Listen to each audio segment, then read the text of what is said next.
আসসালামু আলাইকুম। সংবাদে আপনাদের সবাইকে স্বাগত জানাচ্ছি। আমি ফিরোজ তোহা। শুরুতেই আরবে কেবলস সংবাদ শিরোনাম। ইন্নালিল্লাহ। আবারও মধ্যপ্রাচ্যে পাল্টাপাল্টি ইরান ইসরায়েল যুদ্ধ শুরু হয়েছে। আবারও যুদ্ধ জড়িয়েছে দুই দেশ। চলছে মুহুর্মুহুর ক্ষেপণাস্ত্র হামলা।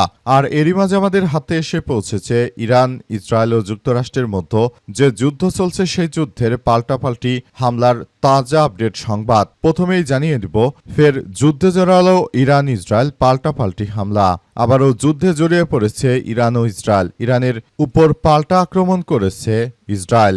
ইরানে ব্যালিস্টিক ক্ষেপণাস্ত্র হামলা চালিয়েছে ইসরায়েল। ইরানও পাল্টা হামলা চালিয়েছে। ইসরায়েলের সামরিক লক্ষ্যবস্তুতে হামলা চালানোর কথা জানিয়েছে ইরান। ইরানের পররাষ্ট্র মন্ত্রণালয়ের বিবৃতিতে এই তথ্য নিশ্চিত করা হয়েছে। পাশাপাশি ইসরায়েলের হামলায় ইরানের ইস্পাহান, তেহরান সহ বিভিন্ন গুরুত্বপূর্ণ শহরগুলোতে হামলার পর বিস্ফোরণের শব্দ শোনা যাচ্ছে।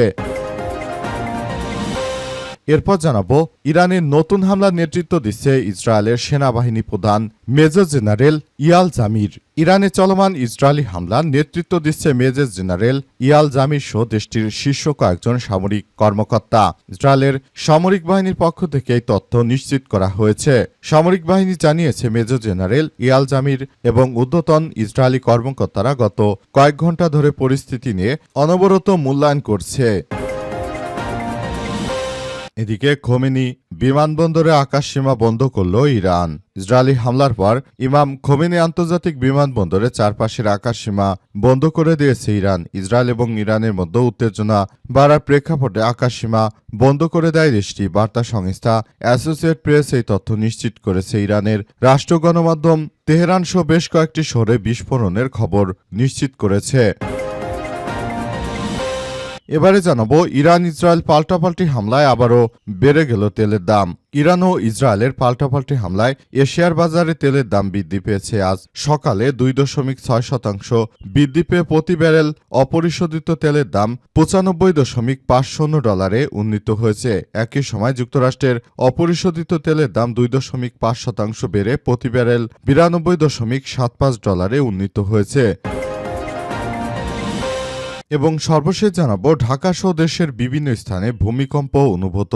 রাজধানী ঢাকা সহ দেশের বিভিন্ন স্থানে ভূমিকম্প অনুভূত হয়েছে। আজ 11:40 দিকে রাজধানী সহ দেশের বিভিন্ন স্থানে এই ভূমিকম্প অনুভূত হয়। তবে তাৎক্ষণিকভাবে কোনো হতাহতের খবর বা ক্ষয়ক্ষতির তথ্য পাওয়া যায়নি। অ্যান্ড্রয়েড আর্থকোয়েক অ্যালার্ট সিস্টেমের তথ্য অনুযায়ী ভূমিকম্পটির উৎপত্তিস্থল ছিল ভুটানের পুনাখা এলাকার কাছাকাছি প্রায় 5 কিলোমিটার দূরে।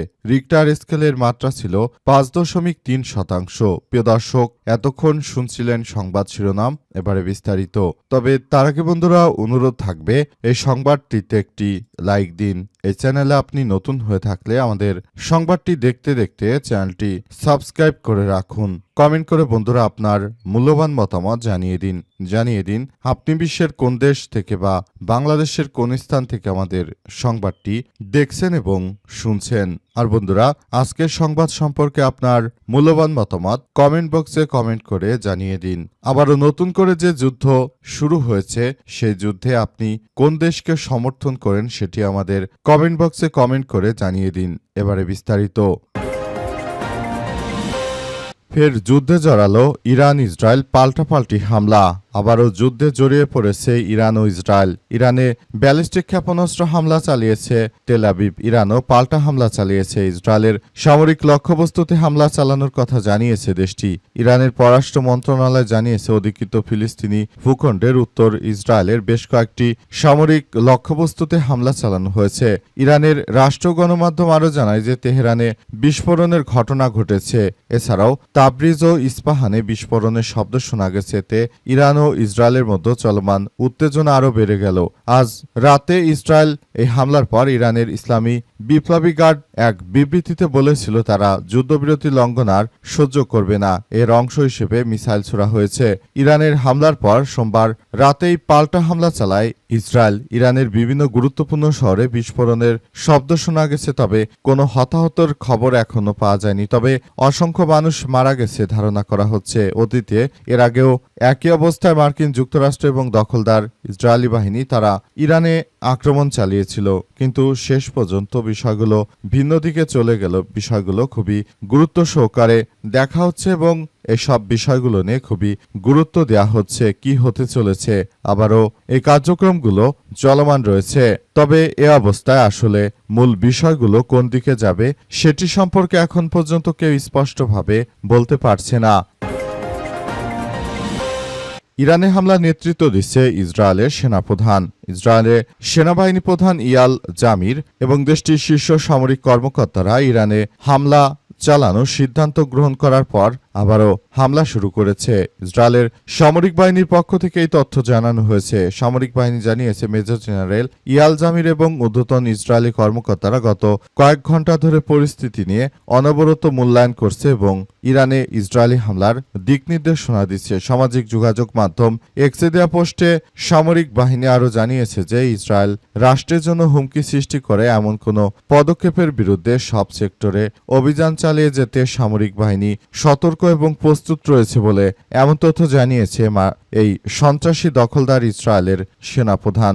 দখলদার সেনাপ্রধান এই কুখ্যাত সন্ত্রাসী নেতানিয়াহুর এই কুখ্যাত সন্ত্রাসী ইতিমধ্যে আবার নতুন করে ইরানে আক্রমণ চালিয়ে ইরানে ব্যাপক ক্ষয়ক্ষতি করেছে। তবে তাৎক্ষণিক এখন পর্যন্ত কি পরিমাণ ক্ষতি হয়েছে ইরানে সে সম্পর্কে কোনো তথ্য আমরা জানতে পারিনি। বিষয়গুলো নিয়ে খুবই গুরুত্ব দিয়ে আমরা তথ্য সংগ্রহের চেষ্টা করছি। পুরো পরিস্থিতি কোন পর্যায়ে আছে সেটি এখন পর্যন্ত বোঝা যাচ্ছে না। সবকিছু সুন্দরভাবে পর্যবেক্ষণ করে তারপর আপনাদের জানানোর চেষ্টা করা হচ্ছে। আশা করা হচ্ছে বিষয়গুলো সম্পর্কে আপনাদেরকে খুব দ্রুতই আমরা তাজা আপডেট দিতে পারবো। চ্যানেলটি সাবস্ক্রাইব করে আমাদের সঙ্গেই থাকুন। খোমেনি আন্তর্জাতিক বিমানবন্দরে আকাশসীমা বন্ধ করল ইরান। ইসরায়েলের হামলার পর ইমাম খোমেনি আন্তর্জাতিক বিমানবন্দরের চারপাশের আকাশসীমা বন্ধ করে দিয়েছে ইরান। ইসরায়েল এবং ইরানের মধ্যে উত্তেজনা বাড়ার প্রেক্ষাপটে আকাশসীমা বন্ধ করে দেয় দেশটি। বার্তা সংস্থা অ্যাসোসিয়েট প্রেস এই তথ্য নিশ্চিত করেছে। ইরানের রাষ্ট্রীয় গণমাধ্যম তেহরান সহ বেশ কয়েকটি শহরে বিস্ফোরণের খবর দিয়েছে। পরিস্থিতি আরও অবনতির আশঙ্কায় সৌদির সিভিল ডিফেন্স দেশটির আল খার্স গভর্নরেট অঞ্চলের বাসিন্দাদের জন্য অতি জরুরি অবস্থা জারি করেছে। বর্তমানে আবারও হঠাৎ করে জায়নবাদী সন্ত্রাসীরা ইরানের বুকে তীব্র আক্রমণ চালিয়েছে। আক্রমণে আবার নতুন করে এক ভয়াবহ বিপর্যয়কর পরিস্থিতির সৃষ্টি হচ্ছে। জায়নবাদী সন্ত্রাসীরা হঠাৎ করে কিছুদিন চুপচাপ থেকে মার্কিন যুক্তরাষ্ট্রের কাছ থেকে অস্ত্রশস্ত্র কেনার পর তারা নতুন করে আবার ইরানে এই আক্রমণ শুরু করেছে। তাদের আক্রমণে মূলত নতুন করে এক ভয়াবহ বিপর্যয়কর পরিস্থিতির সৃষ্টি হচ্ছে। জায়নবাদী সন্ত্রাসীরা তারা মূলত যে ধরনের কার্যক্রম আসলে শুরু করেছে সেটা কোনোভাবেই গ্রহণযোগ্য হতে পারে না। দখলদারেরা শুরু থেকে ইরানের বিরুদ্ধে গিয়ে যে সন্ত্রাসী কার্যক্রমগুলো তারা চালাচ্ছিল সেগুলো আপাতত বন্ধ থাকলেও নতুন করে তারা ইরানের বুকে আবারও আক্রমণ চালিয়ে বসেছে। এর ফলে আসলে নতুন করে বিষয়গুলো কোন দিকে যায় সেটি এখন পর্যন্ত দেখার সুযোগ পাওয়া যাচ্ছে না। মূলত মার্কিন যুক্তরাষ্ট্রকে উপেক্ষা করে তারা নতুন করে এই আক্রমণ শুরু করেছে। এই আক্রমণের তীব্রতা এতটাই ভয়াবহ হচ্ছে যে সবকিছু একরকম ধ্বংসের দিকে চলে যাচ্ছে বিশ্ব। ইরান ও ইসরায়েল পাল্টাপাল্টি হামলায় বাড়ল তেলের দাম। ইরান ও ইসরায়েল পাল্টাপাল্টি হামলায় এশিয়ার বাজারে তেলের দাম বেড়েছে। বিশ্ববাজারে ব্রেন্ট ক্রুডের দাম আজ 2.6% বেড়ে প্রতি ব্যারেল $95.50 পৌঁছে গেছে। একই সময় যুক্তরাষ্ট্রের অপরিশোধিত তেলের দাম 2.5% বেড়ে প্রতি ব্যারেল $92.75 পৌঁছে গেছে। এপ্রিলে যুদ্ধবিরতি চুক্তির পর থেকে জ্বালানি তেলের দামে ব্যাপক উঠানামা দেখা গেছে। গত এক সপ্তাহ ধরে প্রতি ব্যারেলের দাম $95 আশপাশে ঘোরাফেরা করছে। বৈশ্বিক জ্বালানি বা সরবরাহ ব্যবস্থাপনায় জ্বালানি প্রবাহের উপর যুদ্ধের দীর্ঘমেয়াদী প্রভাব কি হতে পারে তা নিয়ে ব্যবসায়ী সহ বিনিয়োগকারীরা হিসাব নিকাশ করছে। নতুন করে আবারও ভয়াবহ এক বিপর্যয়কর পরিস্থিতির সৃষ্টি হয়েছে। নতুন করে এই আক্রমণে আবারও ভয়াবহ এক বিপর্যয়কর পরিস্থিতির সৃষ্টি হচ্ছে। এই পরিস্থিতির মধ্যে সবাইকে এখনই পুরো বিষয়গুলো নিয়ে খুবই সচেতন থাকতে হবে বলে এমন তথ্য সামনে এসেছে। মূলত বিষয়গুলো নিয়ে সবাই খুবই গুরুত্ব সহকারে দেখভাল করছে।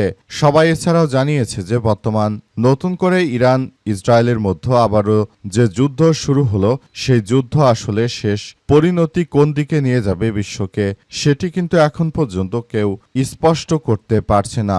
সামনে বিশ্বকাপ ফুটবল আর এই সময় মার্কিন যুক্তরাষ্ট্র নতুন একটি যুদ্ধে জড়াবে বিষয়টি আসলে কারো জন্যই কাম্য নয়। নতুন করে এক ভয়াবহ বিপর্যয়কর পরিস্থিতির সৃষ্টি হচ্ছে। নতুন এই বিষয়গুলোকে খুবই গুরুত্ব সহকারে দেখা হচ্ছে এবং বর্তমান এই যুদ্ধ আদতে শেষ হবে নাকি নতুন করে আবার এক ভয়াবহ বিপর্যয়ের মুখে পড়বে সে বিষয় সম্পর্কে এখন পর্যন্ত কেউ স্পষ্টভাবে বলতে পারছে না। সবাই যার যা জায়গা থেকে এই পরিস্থিতি দেখভাল করার চেষ্টা করছে এবং নতুন করে এই যুদ্ধের ফলে আদতে সমস্যা কোন দিকে গড়ায় সেটি এখন পর্যন্ত কেউ স্পষ্টভাবে জানাতে পারেনি। চলছে হামলার পর হামলা, আর এই হামলা আদতে কবে শেষ হতে চলেছে সে সম্পর্কেও কেউ কোনো বার্তা দিতে পারেনি, কারণ যুদ্ধ শুরু হয়েছে সবেমাত্র। আবার এই যুদ্ধ কবে শেষ হয় সে সম্পর্কে এখন পর্যন্ত কেউ আসলে বলতে পারছে না। পুরো বিষয়গুলো এখন ভিন্ন দিকে চলে যাচ্ছে। মার্কিন যুক্তরাষ্ট্র এবং দখলদার ইসরায়েলের মধ্যে এই যুদ্ধবিরতি নিয়ে একরকম কথাবার্তা হলেও প্রকৃতপক্ষে এই যুদ্ধ আদতে শেষ হচ্ছে না। যুদ্ধ আবার অন্য ধাপে চলে গেল। এখন জায়নবাদী সন্ত্রাসীদের কারণে মূলত যুদ্ধের পরিস্থিতি খুবই ভয়ানক আকার ধারণ করেছে।